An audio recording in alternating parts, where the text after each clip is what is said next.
Boa noite, irmãos. Boa noite, irmãos. Amém. A paz do Senhor Jesus a todos vocês.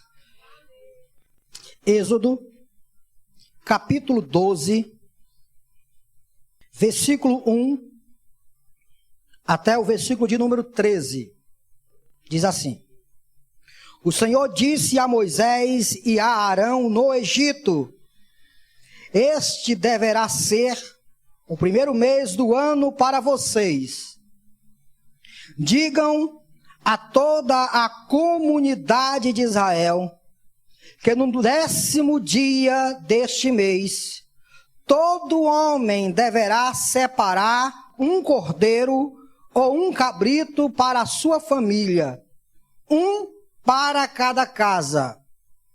Se uma família for pequena demais para um animal inteiro, deve dividi-lo com seu vizinho mais próximo, conforme o número de pessoas e conforme o que cada um puder comer. O animal escolhido será macho de 1 ano, sem defeito, e pode ser cordeiro ou cabrito. Guardem-no até o 14º dia do mês, quando toda a comunidade de Israel irá sacrificá-lo ao pôr do sol. Passem então um pouco do sangue nas laterais e nas vigas superiores das portas das casas, nas quais vocês comerão o animal. Naquela mesma noite, comerão a carne assada no fogo, com ervas amargas e pão sem fermento. Não comam a carne crua, nem cozida em água, mas assada no fogo, cabeça, pernas e vísceras. Não deixem sobrar nada até pela manhã. Caso isso aconteça, queime o que restar. Ao comerem, estejam prontos para sair. Cinto no lugar, sandália nos pés e cajado na mão. Comam apressadamente. Esta é a Páscoa do Senhor. Naquela mesma noite, passarei pelo Egito e matarei todos os primogênitos, tanto dos homens como dos animais, e executarei juízo sobre todos os deuses do Egito. Eu sou o Senhor. O sangue será um sinal para indicar as casas em que vocês estiverem. Quando eu vir o sangue, passarei adiante. A praga de destruição não os atingirá quando eu ferir o Egito. Meus irmãos, o texto em que nós acabamos de ler é um texto que, como Deus, através do seu poder, tirou uma nação de dentro de outra nação. E Deus pretende incutir na mente dos hebreus esse momento. Deus quer que os hebreus entendam em minúcias o que vai acontecer naqueles dias. Deus quer que os judeus, que os hebreus, jamais esqueçam deste momento. Por isso, há toda uma liturgia, há toda uma programação. Deus faz aqui alguns decretos, algumas ordenanças, que, pensado logicamente, não por fé e não por obediência, as coisas não teriam sentido. Mas cada uma delas passarão a ter sentido pela própria explicação do próprio Deus. Neste momento, Deus irá instituir a maior festa dos hebreus, que é a festa da Páscoa. Esta festa iria servir de marco para todas as outras festas dos judeus. Um pontapé inicial para tudo que os hebreus iriam fazer. Todas as outras festas eram santas, Mas todas as outras festas só teriam sentido e razão de ser por causa desta festa. Esta era uma festa sagrada. Esta era uma festa santa. Os judeus tinham, no mínimo, 7 festas para celebrarem durante o ano. Eram festas que traziam no seu bojo alguma mensagem teológica. Eles concretamente se reuniam e existiam ali algumas figuras palpáveis para lembrar algum acontecimento que Deus havia feito para com eles. A festa da Páscoa também é esta festa. E eu quero meditar um pouquinho com vocês sobre alguns aspectos que eu acho interessante abordar aqui esta noite e logo após nós celebrarmos a ceia do Senhor. Primeiro, irmãos, eu entendo através desse texto que a mensagem da festa era representada por elementos palpáveis. Não era apenas uma ideia, mas existia toda uma ideia, todo um ensinamento, e este ensinamento, esta ideia, ela tomava forma, ela ganhava uma figura. Vejam o que diz, por favor, o versículo 26 e o versículo 27. Vejam, por favor, 26 e 27, o que diz o texto. Olha só, 26.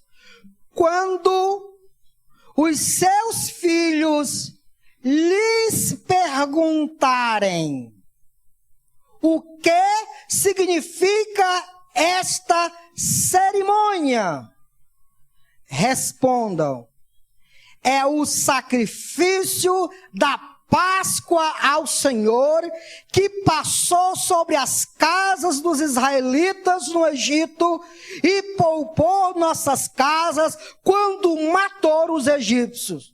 Então o povo curvou-se em adoração. Qual é a ideia? A ideia era que Deus havia, em um dado momento, livrado o seu povo. Imagine aqui depois de 100 anos, 200 anos, 300 anos, um judeu, um hebreu celebrando a Páscoa. Bora, meus irmãos, aquele fato já havia passado. A coisa concreta ali já havia passado. Os hebreus não foram libertados do cativeiro do Egito várias vezes. Eles foram apenas uma vez. Mas agora você imagina que Deus não quer que os hebreus apenas tenham isso na ideia.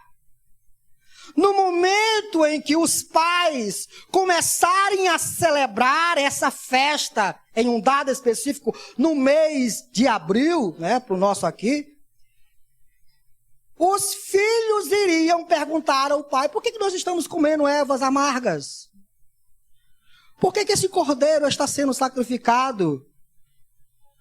Por que a gente tem que comer esse pão duro? Era o pão sem fermento. Eram elementos que traziam em si um significado, uma razão de ser. Aqui, meus irmãos, nós aprendemos algo muito interessante. Durante muito tempo da história da antiga aliança, Deus trabalhou com os israelitas através desses elementos.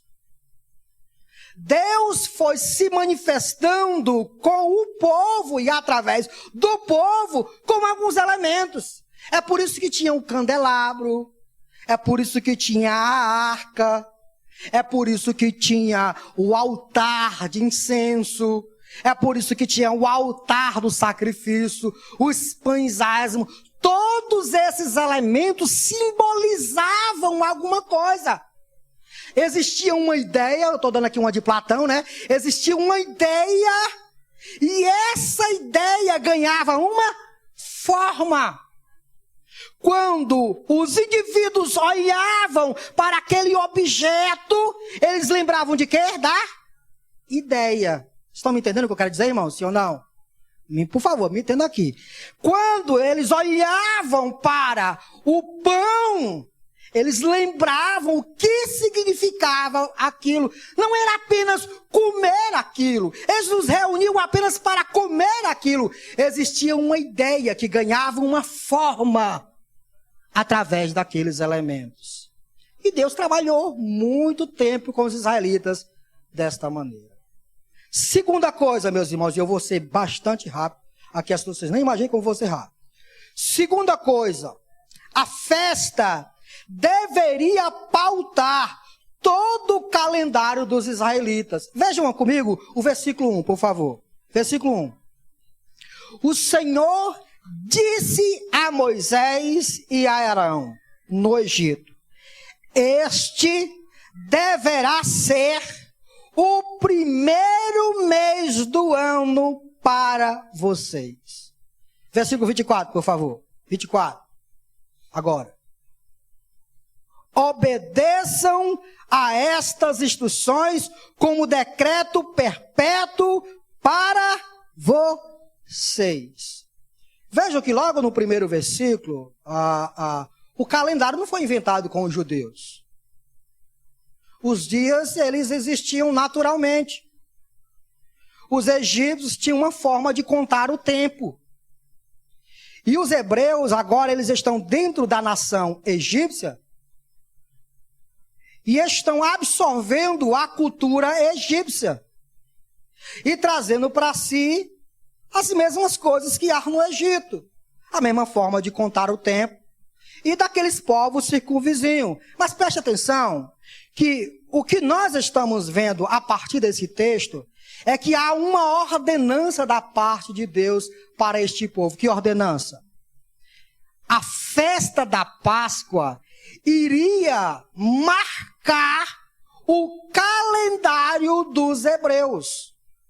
Eles deveriam agora deixar de contar o tempo da forma que eles estavam contando. O primeiro mês do ano para eles agora seria o mês em que eles iriam celebrar a Páscoa, que eu já falei para vocês, é o mês de abril. Para nós, o primeiro mês do ano é qual, irmão? Janeiro, né? O fato aqui desse texto é que Deus faz questão de dizer a esse povo que tudo que eles vão fazer terá como ponto de partida a Páscoa.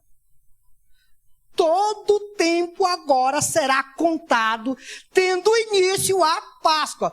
Por exemplo, nós estamos no ano de 2021, é? Esquece, irmão. Foi só um lápis aqui, tá bom? É a pandemia, né, irmão? Nós estamos no ano de 2022. Quem disse isso, cara Paulo? Vocês acham que a gente está no ano de 2022? Não. Nós estamos no ano de 2022 depois de Cristo. Mas muito antes de Cristo existia o tempo.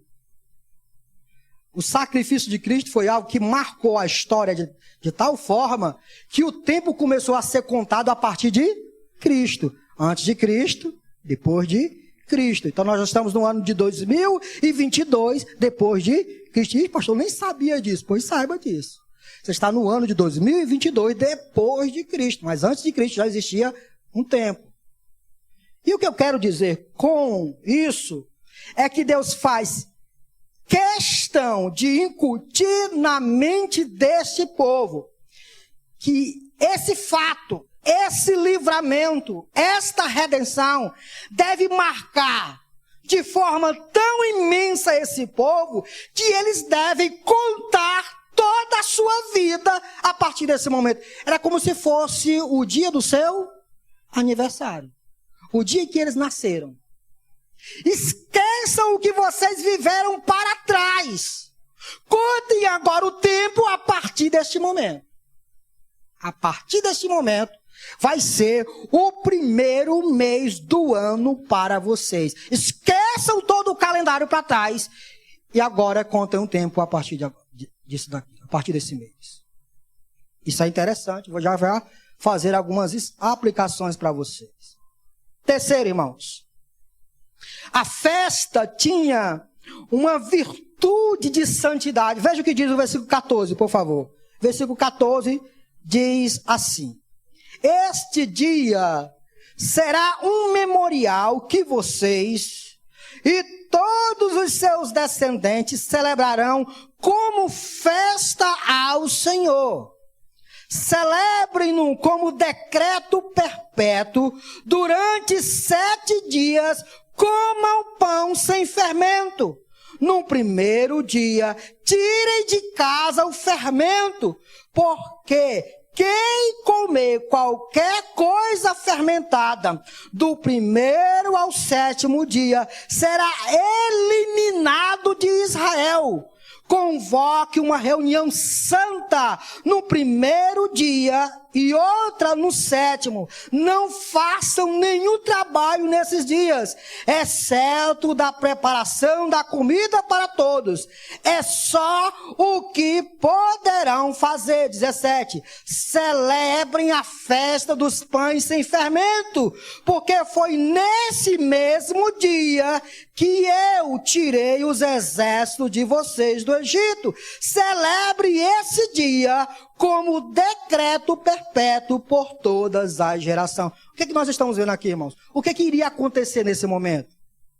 O que Deus está prevendo? Deus está revelando para Moisés e para os egípcios que ele vai fazer o quê? Ele vai fazer o quê? Uma separação. Antes disso, os israelitas estão dentro de quê? Dentro do Egito, vivendo com os egípcios, absorvendo a cultura egípcia. Mas vai haver um momento em que Deus vai entrar na história dos hebreus e vai fazer uma separação. Vai tirar os egípcios, os hebreus, do meio dos egípcios. Nesse caso, o que Deus está trabalhando com a ideia? O fermento é quem? Vamos lá, irmão, o fermento é quem? Os egípcios. Aqui é uma tipologia, uma simbologia. O que Deus está dizendo para o povo? Preste atenção. Olha o que eu vou fazer. Vou fazer uma separação. Vou tirar vocês desta cultura idólatra. Vou mostrar que o meu povo é um povo completamente separado para mim. O meu povo é um povo que adora somente a mim. Os egípcios adoram uma dezena de divindades, uma centena de divindades. Mas o meu povo é um povo que adora somente a mim. Vou fazer esta separação. Essa é a ideia. Mas a coisa concreta, palpável, estava onde? Estava no fato do pão sem fermento. O que Deus disse para o povo? Comam, antes de eu fazer isso, comam o pão sem fermento. Por quê? Porque o pão com fermento lembra o quê? Uma massa, como é que é a palavra, irmão? Contaminada não, como é? O fermento quando pega na massa é o quê? Levedada, né? Levedada, né? O pão, o fermento quando entra na massa, a massa fica inchada. A massa é contaminada pela virtude, não sei se é virtude, né? Pelaquilo que há no fermento. Os hebreus, quando entraram no Egito, acabaram absorvendo a cultura egípcia. E eles precisavam de uma cisão. Eles precisavam se diferenciar. Para ser o povo do Senhor, eles precisavam ser diferentes. Então, aí vem a ideia de Deus. Não comam pão com fermento. Por quê? Porque o pão com fermento lembra o dia em que vocês estavam no Egito. Porque o pão com fermento lembra todo o histórico de vocês contaminado pelos egípcios, absorvendo as divindades egípcias, absorvendo a cultura egípcia.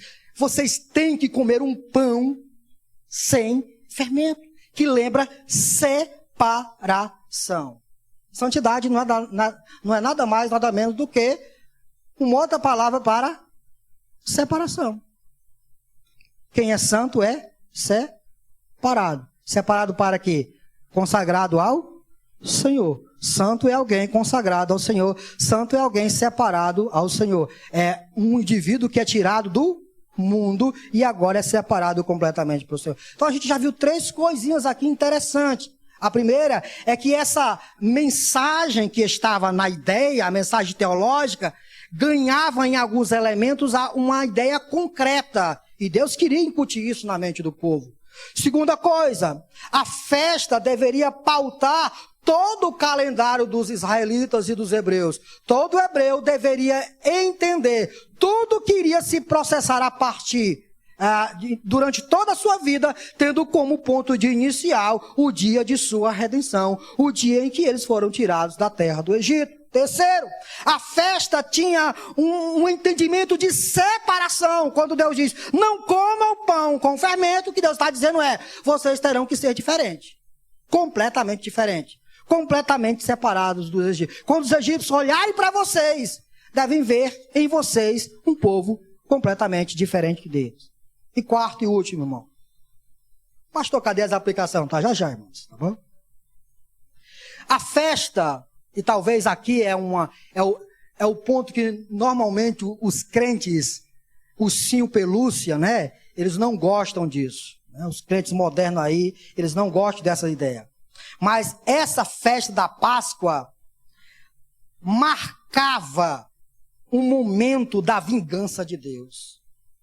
Deus já havia feito 2 intervenções extraordinárias na terra. A primeira... com Noé, lembram? Quando a terra estava contaminada pelo pecado, Deus visitou a humanidade com vingança, trazendo sobre toda a humanidade o dilúvio, só escapando 8 pessoas. Noé, sua esposa e seus 3 filhos e as esposas dos seus 3 filhos. Deus visitou a humanidade com vingança. Outro momento. Foi no capítulo 11 de Gênesis, onde a gente vê ali Deus visitando aquele território onde o povo resolveu, imagine, irmãos, é a 3ª geração depois de Noé. O cara que vai construir a Torre de Babel, ele é, se eu não me engano, neto ou bisneto de Noé. E por que eles querem construir uma torre? Lembra-se que quando Noé sai da arca, Deus diz, olhe, vocês espalhem, multipliquem-se, e encham a terra. Por que eles querem construir a torre? Porque eles não querem se espalhar. Eles querem ficar ali, desobedecer tremendamente ao Senhor. Deus dá uma ordem e eles querem desobedecer ao Senhor. Aqui é um terceiro momento em que Deus vai visitar o Egito com vingança. Veja comigo, por favor, o versículo 2. Versículo 2, por favor. 12, 13 e 14. Naquela mesma noite, passarei pelo Egito e matarei. Quem vai matar, irmão? Tem gente que acha que foi o diabo, né? Que passou e matou, né? Você está lendo errado, irmão. O anjo da morte é o diabo. Quem foi que disse isso, irmão? Quem foi que disse isso para vocês? Quem é que mata? É o diabo, irmão? É? Eu nunca vi isso na Bíblia. Na Bíblia não vê isso. Se o diabo faz alguma coisa, faz porque outro indivíduo está lá por trás dele, né? Mas vamos lá. Versículo 12. Naquela mesma noite, passarei pelo Egito e matarei todos os primogênitos, tanto dos homens como dos animais, e executarei sobre todos os deuses do Egito. Executarei juízo sobre todos os deuses do Egito. Eu sou o Senhor. O sangue será um sinal para indicar as casas em que vocês estiverem. Quando eu vir o sangue, passarei adiante. A praga de destruição não os atingirá quando eu ferir o Egito. Percebam, meus irmãos, que esse texto mostra de forma muito clara que, num momento muito específico da história, Deus vai visitar esta nação, onde os hebreus estão dentro dela, de forma vingativa. Não pense que vingança é algo ruim para nós, que não sabemos fazer o que é justo. Mas a Bíblia diz que Deus é um Deus de vingança, Deus é um Deus vingador, que vinga de forma a sua justiça. Né? Os homens pecam diariamente contra Deus, e há um dia marcado onde Deus vai trazer a devida paga para esses indivíduos, o devido juízo para esse indivíduo. Nesse texto, a gente percebe de forma muito clara que os egípcios, eles tinham centenas de divindades. Divindades para tudo que eles imaginassem. Divindade para o dia, divindade para a noite, divindade para a chuva, divindade para o sol, divindade de tudo quando era jeito. Se eles tivessem com algum problema específico, então tinha uma divindade para aquele problema específico. Se eles tivessem com um problema na família, então tinha uma divindade para aquele problema específico. De forma que eles tinham um panteão de divindades para adorar. E você imagine os hebreus vivendo nesta nação durante muitos anos. O livro de Atos diz que eles passaram aqui aproximadamente 370 a 400 anos no Egito. Você imagina, irmão, os hebreus vivendo 400 anos no Egito? Talvez a primeira geração não entregou os pontos. Mas a segunda geração, o que vocês acham que aconteceu com a segunda geração? E a terceira geração? E a quarta geração? Como é que estava a quarta geração dos hebreus no Egito? Vocês acham que eles já estavam contaminados pelos egípcios? É claro, irmão. Por que vocês acham que Deus dá os 10 mandamentos? Porque esse povo já absorveu uma quantidade de pecado que precisava ser visitado por Deus. É claro que eles tinham em mente que existia um Deus do pai dele, que o pai dele era quem? Abraão, dos patriarcas. Na ideia, e não na prática. Na ideia, eles lembravam de um pai antigo que eles tinham chamado Abraão, outro Isaac, outro Jacó, das 12 tribos. Eles lembravam de tudo isso. Mas na prática, eles viviam como um egípcio. Eles viviam como um egípcio. Meus irmãos, chegou o momento de Deus visitar esta nação. E quando Deus visita os homens, a Bíblia diz que Deus não tem o pecador por inocente. Deus é justo. E diante de um Deus justo, ninguém escapa. Nenhum pecador vai escapar diante do juízo de Deus. Todos, diante do escrutínio de Deus, são considerados como pecadores. E a Bíblia diz que o salário do pecado é a morte. Todo pecador peca, e ao pecar, ele gera para si uma dívida que irá ser cobrada pelo justo juiz. Chegou o momento em que o justo juiz irá descer sobre esta nação, visitando cada um dos componentes desta nação, inclusive os hebreus que estão dentro dela. Eles não vão escapar, não. Quando Deus visitar esta nação, quem quer que seja, quem quer que esteja morando lá, irá provar a justa justiça de Deus. E o que acontece com os hebreus, com os egípcios, irmão? A Bíblia diz que todos os egípcios irão sofrer amargamente. Vejam, por favor, meus irmãos, o versículo 29.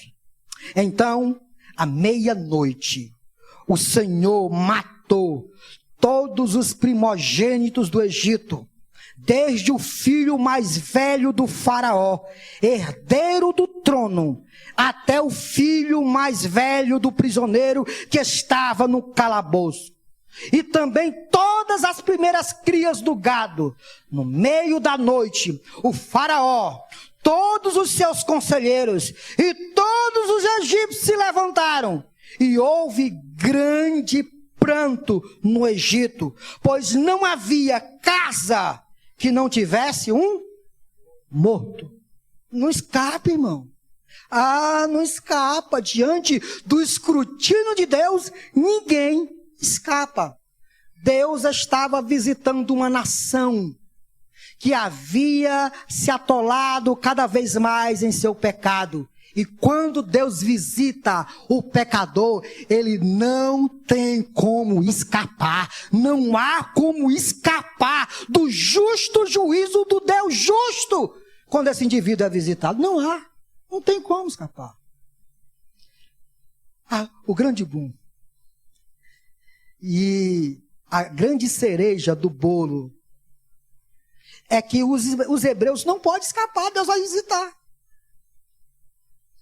Só que, irmãos, Deus já havia feito uma promessa para Abraão, mais de 400 anos atrás.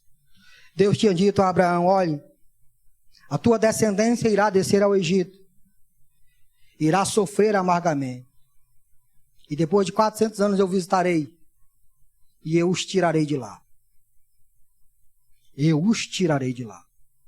E os trarei de volta para essa terra em que você está peregrinando. Terra que mana leite e mel. Mas deixa eu dizer uma coisa para vocês. Irmãos, como essa promessa poderia se cumprir? Tendo em vista a visita de Deus. Irmãos, os hebreus também eram pecadores. Tanto quanto os egípcios, os hebreus também eram pecadores. Como eles poderiam escapar desse escrutínio?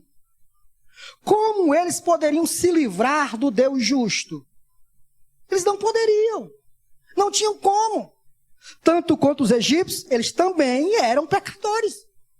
Eles mereciam também o justo juízo de Deus. E se Deus é justo, como ele diz que é, os hebreus também teriam que morrer. Só, irmãos, que a fidelidade de Deus é algo incrível. Tão incrível que Deus, com seu plano engenhoso, com seu plano magnífico, como Paulo diz em Romanos capítulo 11, ó profundidade da sabedoria de Deus. Quem conheceu a mente do Senhor, quem lhe ensinou, quem lhe disse alguma coisa que ele pudesse fazer. Não tem ninguém que possa escrutinar Deus. Deus é alguém absurdamente sábio, que faz os seus planos eternos e visita o seu povo no dia marcado em que ele mesmo fez. O que é que Deus faz aqui, irmão? Ora, se ele é justo, quando visita, o pecador tem que morrer. O que é que Deus faz? Vocês têm que providenciar alguém para substituir vocês. Eu vou visitar. E quando eu visitar, vocês vão morrer. Vocês, tanto quanto os egípcios, vão experimentar a minha ira. Só que o que vai acontecer? Escolham para si um animal, versículo 5. O animal escolhido será macho de 1 ano, sem defeito, e pode ser cordeiro ou um cabrito. Irmão, aqui é o ápice desta festa. Ora, você imagina Moisés dando essa notícia para o povo, irmão. Imaginem isso. Vocês conseguem atinar isso? Depois de 9 pragas sendo derramadas sobre o Egito, o povo vendo palpavelmente a ira de Deus sendo derramada sobre os egípcios durante 9 pragas consecutivas, e agora o povo ouvindo de Moisés que Deus vai descer e vai visitar essa nação com ira. Você imagina como ficou o coração do povo? Se eu tivesse lá, eu tinha perna para quem te quer, eu tinha corrido o Egito. Mas o que Deus faz? Providencie um cordeiro. Sacrifiquem-o. Matem-o. Peguem o seu sangue e coloquem-o nos umbrais da porta. Para quê? Para coisa sem lógica, coisa sem sentido. Não é sem sentido isso, irmão? Sem sentido. Filosoficamente, isso é sem sentido. Pegue um pouquinho de sangue, parece coisa de misticismo, não é, irmão? Sal atrás da porta. Passar debaixo do espelho, né? Aliás, debaixo da escada. Quebrar espelho, 7 anos de azar. Parece com isso, mas não é isso. Existe uma mensagem aqui, que Deus quer que o povo se lembre. Pega o sangue. Deixa eu te perguntar uma coisa para você. Quem é que ia visitar o povo? Não era Deus? Deus sabia quem era seu povo ou não? Sabia. Precisava do sangue? Claro que não, irmão.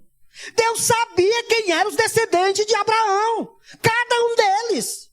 Não havia, na mente de Deus, no conhecimento de Deus, não havia necessidade nenhuma desse sangue nos umbrais da porta. Deus já sabia de antemão quem era. Mas Deus quer uma coisa aqui, irmãos. Deus tem uma coisa para dizer aqui. Deus quer que o povo veja. Está lá o sangue. Era para ser o meu. Quando ele passasse, eu deveria morrer. Mas está lá o sangue que me substituiu. A Bíblia diz, meus irmãos, que quando o anjo da morte, quando o Senhor passou pela terra do Egito, matando todos os inimigos do Senhor, na casa em que o sangue estava nos umbrais da porta, nenhuma delas ouve-se pranto e choro. Por quê? Porque Deus é injusto? Os hebreus é tão pecador quanto os egípcios. Se os egípcios mereciam morrer, os hebreus também. Também. Mas porque os hebreus não morreram? Porque somente os egípcios morreram? Porque a vingança de Deus foi desviada. Era para ser os egípcios. Mas quem morreu? O cordeiro. Quem derramou o sangue? O cordeiro. Desta forma, meus irmãos, os hebreus deveriam, depois de estabelecido na terra de Canaã, no mês de abril, e nesses dias estabelecido pelo Senhor, eles deveriam se juntar e celebrar esse momento tão marcante em sua história. Um momento em que o Deus justo visitou uma nação pecadora e os visitou também. E os tirou da terra do Egito, mostrando como forte quem servia a Deus e quem não servia a Deus. Todas as vezes que eles se reuniam para celebrar essa festa, se alguém perguntasse o que é isso, então o cabeça de casa diria: essa é a Páscoa do Senhor. Nós fazemos isso para trazer à nossa mente o que Deus fez por nós. Como Ele, sendo justo e justificador, tirou-nos da terra do Egito. Como justo visitou os egípcios com justiça, os matando. Como justificador, nos tornou justo por causa do sangue do Cordeiro. E assim os filhos olhavam para tudo aquilo, comiam os elementos da festa da Páscoa e louvavam ao Senhor, esperando outro momento para isso acontecer novamente. Ano após ano, eles faziam isso. E o que eu tenho a ver com isso, pastor? Tudo. Aliás, tudo, irmãos. Nós estamos na nova aliança, onde, na nova aliança, as festas, elas são minimizadas. Essa é a palavra certa? Os egípcios, aliás, os hebreus, eles tinham uma religiosidade muito concreta, muito palpável. Elementos por cima de elementos para representar alguma coisa. Nós não temos. Nós não temos. Existe algo, meus irmãos, que você deve entender muito bem. Quando você comemora o seu aniversário, você comemora porque você quer. Mas Deus não mandou você fazer isso. Certo? Você não tem nem ordem para isso. Quando você reúne toda a sua família e aí faz um bolo de R$3.500, convida todo o planeta Terra e seja lá mais quem for, você faz e faz bem em fazer. Mas se você não fizer, você não está pecando. Isso não muda nada. Não muda absolutamente nada. Quando você comemora 10 anos de casado, 20 anos de casado, 30 anos de casado, faz bem comemorar.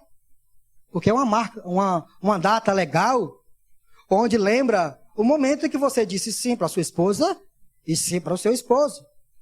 Comemorar essas datas, legal. Legal. Mas se não comemorar, também não peca. Você não erra se não comemorar. E eu poderia passar a noite aqui falando das datas que o mundo todo e o sistema começou a incutir sobre nós, apenas para a gente gastar. Nós aqui é besta, mas tem dinheiro, pode gastar. Primeiro a máquina roda, o Brasil vai ganhando dinheiro e a máquina vai rodando e a economia vai melhorando. Mas fazer ou não fazer não implica em nada, não muda em nada, não traz nada para nós. É bom? É. Traz alguma lembrança? Sim. Mas fazer ou não fazer? Não muda em nada. Comemorar 10 anos da nossa igreja bíblica querigma, coisa legal, legal mesmo. Mas se não fizer, muda alguma coisa? Nada. Nada. Muda nada. Absolutamente nada. Congresso de 100 anos de igreja, não muda nada.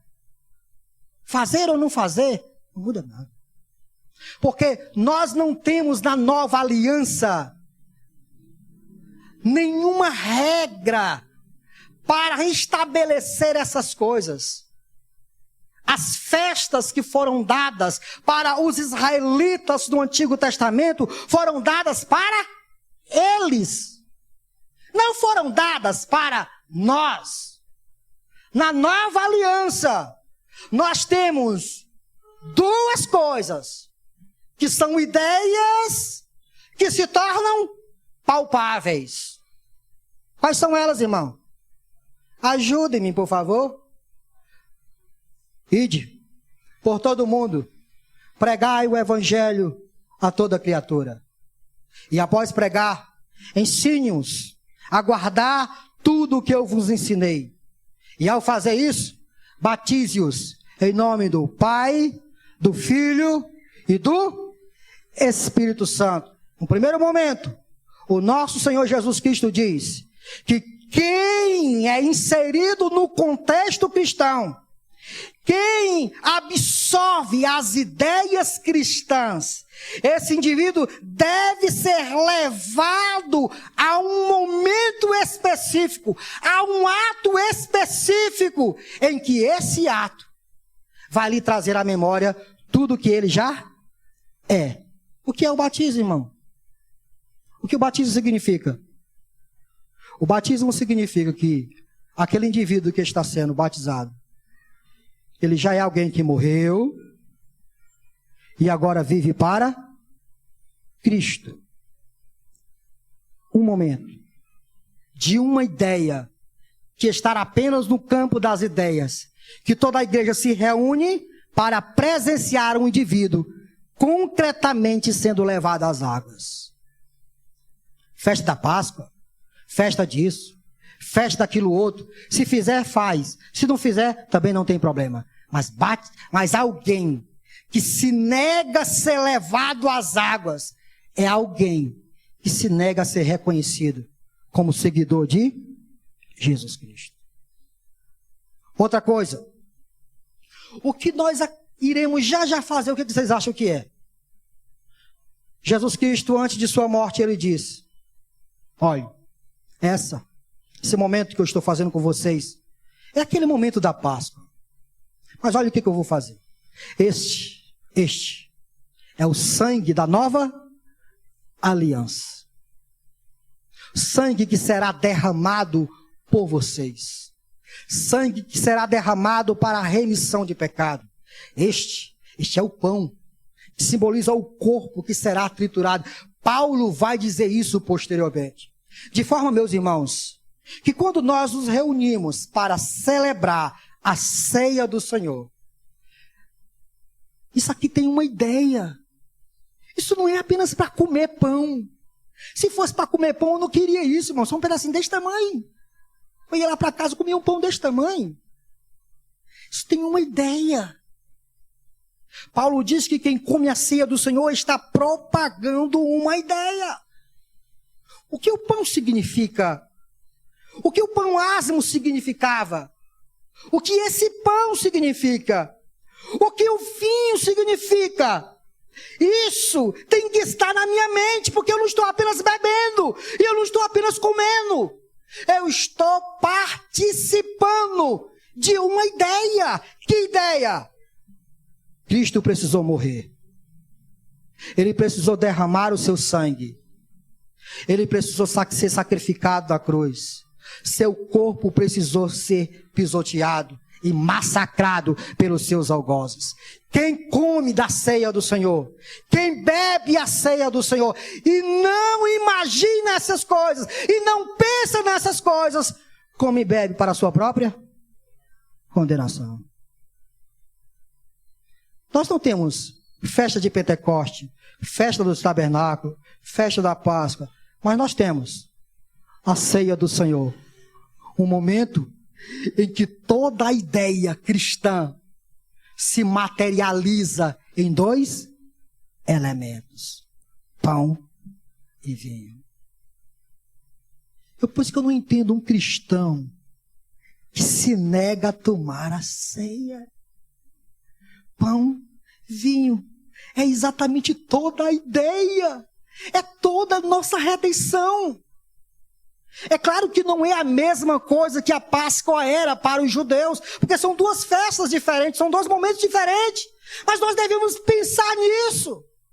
Para os judeus, para os hebreus, a Páscoa era um momento marcante para eles. Era o momento em que eles foram tirados do Egito. A ceia também é isso para nós, irmãos. O que é a ceia? A ceia é toda a simbologia. Você não precisa mais de candelabro, você não precisa mais de arca, você não precisa mais de tabernáculo, você não precisa mais de véu, você não precisa mais de nenhuma dessas coisas. Mas tem duas coisas: pão e vinho, que juntos simboliza toda a redenção do Senhor Jesus Cristo por você. Quando for tomar ceia, pense nisso. Esses dois elementos deixam de ser uma ideia e passa a ser palpável. Estou aplicando já, viu? Já estou aplicando, tá bom? Segunda coisa, meus irmãos, a ceia do Senhor, essa festa, assim como a Páscoa marcava todo o calendário dos israelitas, o que é a ceia? O que a ceia lhe lembra? Infelizmente, os cristãos, eles esqueceram disso, esqueceram do dia do seu aniversário. Eles lembram do seu aniversário, eles lembram do casamento, eles lembram de um bocado de coisa, mas eles esqueceram do dia em que eles nasceram de novo. Irmãos, o momento mais marcante para todos os cristãos é o momento da sua regeneração. Não há momento tão extraordinário como o momento da regeneração de alguém. Este alguém é tirado da morte para a vida. Este alguém é tirado do império das trevas e levado para o império da luz. Esse alguém é transformado de dentro para fora. É um momento marcante, é um momento extraordinário. É um momento milagroso. Todos nós deveríamos marcar esse dia. Mas como a regeneração é algo de foro íntimo, e pode haver a possibilidade de você ter sido regenerado, por exemplo, para alguém que é muito ímpio, né? Entenda aqui, para alguém que é muito ímpio, é fácil para ele lembrar do dia da sua regeneração. Mas você imagina para o Israel, para o Pedro, para a Lívia, para os adolescentes que aqui estão, para a Maria Luísa, estou falando aqui da Maria Luísa, para quem nasceu na igreja. Vocês acham que eles nasceram crente? Não. Eles cresceram na igreja, sendo filho de crente, sendo trazido para a igreja. arrastado pelas mãos. Mas não são crentes. Se Jesus vier, vão para o inferno sendo filho de crente e tudo. Só há uma coisa que os transforma em verdadeiros cristãos: a redenção. É quando o seu coração é transformado e eles ouvem a voz de Cristo. Depois de muito tempo na igreja, aí é que parece que a mensagem faz sentido isso aí, faz sentido, é eu isso daí. Mas como ele ouviu tanto isso não fica marcante. Vocês estão entendendo o que eu quero dizer? Isso às vezes não marca, porque parece algo que vai acontecendo aos pouco, não é algo extraordinário, não era aquele bebo que vivia na sarjeta, que de repente aceita Jesus e se transforma. É muito fácil para ele dizer assim: meu dia foi dia tal, dia tal. Mas, por exemplo, para mim, falar a verdade para vocês, eu não sei qual foi o dia que eu aceitei Jesus. Não sei. Sei qual foi o dia que eu fui batizado, mas não sei o dia que eu aceitei Jesus. Mas sabe de uma coisa? Em todo primeiro domingo de todo mês, eu me reúno com outros irmãos e eu lembro do dia em que eu nasci de novo. Eu comemoro o meu aniversário. Você comemora o seu. Porque nós lembramos que antes estávamos mortos, mas agora estamos vivos. Porque antes éramos escravos, estávamos no Egito, absorvendo a cultura egípcia, vivendo como mundano. Mas agora, diante da ceia, nós somos filhos de nosso Pai eterno. Não pode parar da ceia? Lembre-se disso. A ceia marca toda a nossa vida. É por isso que a gente comemora todo o primeiro domingo de cada mês. Porque vira um ciclo. Comemora. A gente gosta de festa, né? Isso aqui é uma festa. Mas eu comemoro mesmo quando é meu aniversário. Você não entendeu ainda a sua regeneração. Um dia que você entender sua regeneração, isso aqui vai ser uma festa. Isso é festa. Aniversário era festa, irmão. Tu nasceu morto. Nasceu morto. Aniversário é isso. Outra coisa, irmãos, a festa da Páscoa tinha a virtude de santidade porque marcava uma separação. A ceia, da mesma forma. Quem participa da ceia? Quem, irmãos? Aqueles que uma vez foram tirados do mundo. A ceia foi feita não para os filhos das trevas. A ceia foi feita para aqueles que reconhecem que Jesus é seu Senhor. Para aqueles que sim são pecadores, ainda têm uma natureza pecaminosa, entretanto são vistos por Deus como santos. Cada um que pega o pão e pega o cálice são santos, são separados, não são mais filhos das trevas. E quarto, meus irmãos, a ceia traz para nós uma lembrança de que um dia Deus nos visitou. Você não escapou da vingança de Deus. Não imagine isso. Ninguém escapou da vingança de Deus. Todos os homens, desde Adão até o último a nascer na face da terra, todos irão ser visitados pela vingança de Deus, porque todos são pecadores. Todos irão ser visitados por Deus. Nós já fomos visitados. Quanto, pastor?